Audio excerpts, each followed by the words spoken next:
Hey beautiful soul, what do you think? Which result is better? This high grade patient or this high grade patient? What do you think? Well, most of you will tell that this result is great and this is very ordinary, not so good.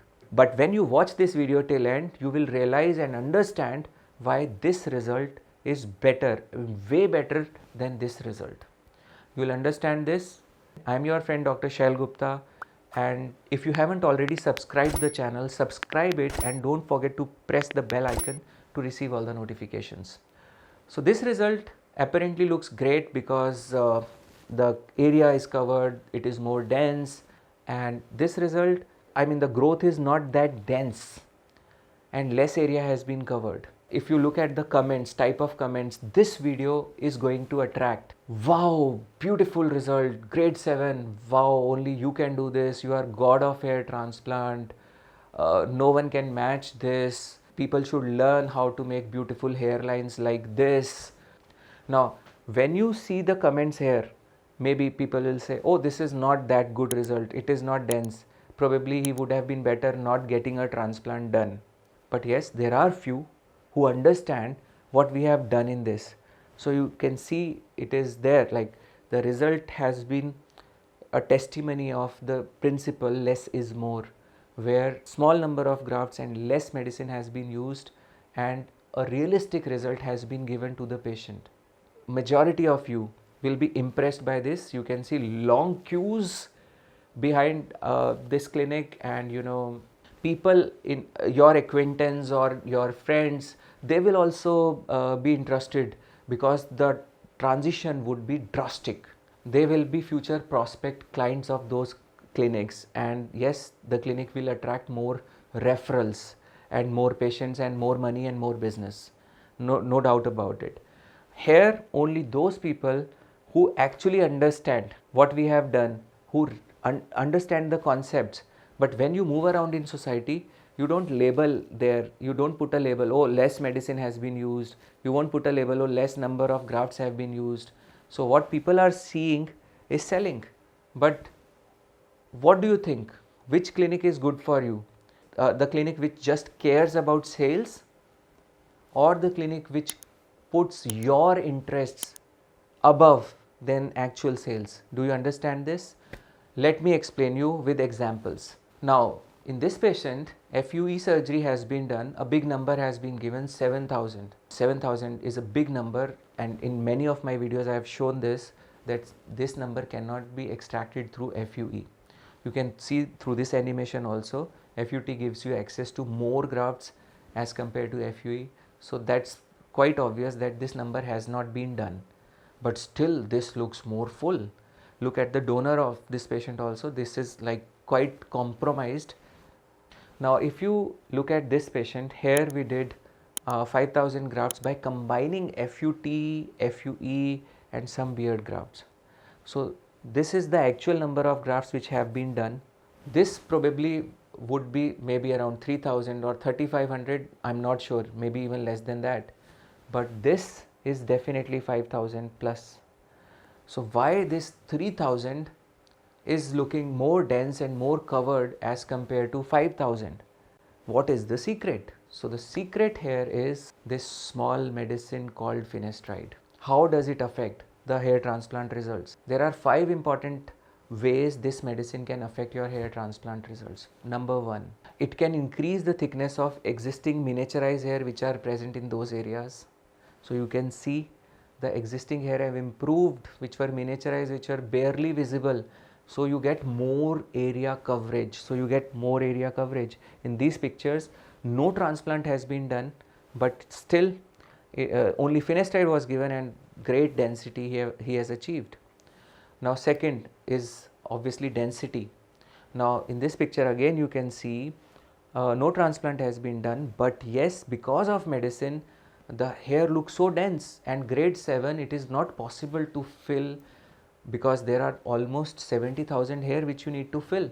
Now this kind of density is not possible through hair transplantation. This has just come through finasteride. It may or may not work in all the patients to this extent. Now third aspect, obviously one of the most important, is hairline aesthetics. Now you can see in this patient there were almost no hair, grade 7, but still after 1 mg finasteride the thickness has improved and there are a lot of softer hair which have come up in hairline zone, and this hairline can be labeled as impeccable hairline by a lot of people. Now fourth, the condition of donor. You can see in this picture the condition of donor has improved with just finasteride. No, obviously in donor area no one does transplant, but still the condition has improved. So last but not the least, and one of the most important, is transplanted hair itself. People believe that transplanted hair are DHT resistant and they are permanent. No, they can also thin out. Sometimes they don't even grow to their full potential without the help of medicine, but it can happen in some patients, not everyone. For example, this case which I am showing you here, we did not start finasteride for 7 months. You can see the growth wasn't really that good. 7 months is a good enough period for transplant results to come, but it was thin, the crown was very thin, the hairline was also thin. At this point of time we started 2 mg finasteride per week. So this is 2 mg finasteride per week, not 1 mg per day. Imagine what would have happened with 7 mg per week or 1 mg per day. For example, see this patient. Here we started at 1 mg per day, 41, 42 years of age patient, 4-5 months of medication, and look at the amount of improvement which has come. But because of side effect, we had to reduce the dose. If you see the results now, there is significant thinning. So that means the effect which you get from the medicine is directly proportional to the dosage of medicine. Since we have been dealing with microdosing, we have done this, we have been doing it for 20 years now. We have a big list and long data where we have given these patients after transplant, after different timings. In some patients we have given this medicine even after 7 years, and not all of the patients need this. So in this patient also, if you see, we did transplant around 4,000 grafts. We did not start the medicine finasteride. Up till 10 months there was not significant growth. Even the transplanted hair were not growing to their full potential and existing hair were thinning out. So we had put him on 1.5 mg per week finasteride, and see, in 3 months miracle has happened. So imagine what would have happened had we given him 7 mg per week. So the story is here. If you see, this would have happened. So any ordinary transplant with poor coverage, with very diffuse graft placement, can be made to look great. This is exactly what happened in this patient, where a small number of grafts, although they have claimed it 7,000, some people can even say 10,000, but it doesn't make it. So small number giving great thickness and result. So there are 2 key ingredients: skill and intent. Both are important. Now what happens to these cases? After the medicine is stopped by the patient, or the medicine stops working on the patient because of tolerance, now see what will happen. Remove these hair which were giving bigger coverage because they were very sparse. Now medicine effect is gone. So again all these big areas covered will look empty, and this will happen in 4-5 months of stopping the medicine. Now if you look at the investment, some people think that just money is what they are investing into a hair transplant. No, you invest a lot more than that. In this patient, however, the result can persist because he is at very small dose of finasteride. In case he develops tolerance to this, I have an option to step up the treatment. I can do another FUE surgery to take out more grafts and fill those gaps. So he had invested less donor, less medicine, because you put your health at stake. Plus he has got more sustainable results. They might not be flashy, but the patient knows that, and he's happy with it. He knows what we can do with the limitations of donor and the medication. And what happens to these patients?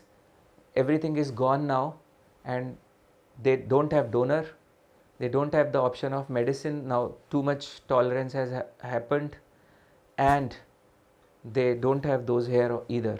Hair transplant is a journey. It is not one point destination. And any information which mesmerizes you, which lures you into something and takes away time to think, that is not the correct information. So set realistic targets, set realistic goals. If you are in for this and if you are looking for more sustainable results, you can connect with us to plan your journey. We have given the contact details in the description. To make your journey easy, we have made an e-brochure which you can download for free, 7-step guidelines to hair transplant. Do visit our gallery website where you will understand what kind of treatments are given, if we gave some medicine or if we didn't give the medicine, what was the reason behind the dosage of medicine. So at every single step, customization, how we did customization, and it takes efforts. If we knowing it very well that the medicine can enhance the results to that extent, if we are still telling you this, it means we really care for you. Not everyone is telling you about this, and this is something which should not be hidden. I would request you to share this information with as many as possible. If you had some experiences about this medicine, if you have already got a transplant and you were tricked by the medicine or something like that, do share in the comment section. It's very important. We need to raise the level of awareness amongst the community of hair people who are doing transplants or who are taking the services. And your effort we would really admire and appreciate. Thank you. And if you haven't already subscribed the channel, do subscribe it, and love yourself and have happy hair. Thank you.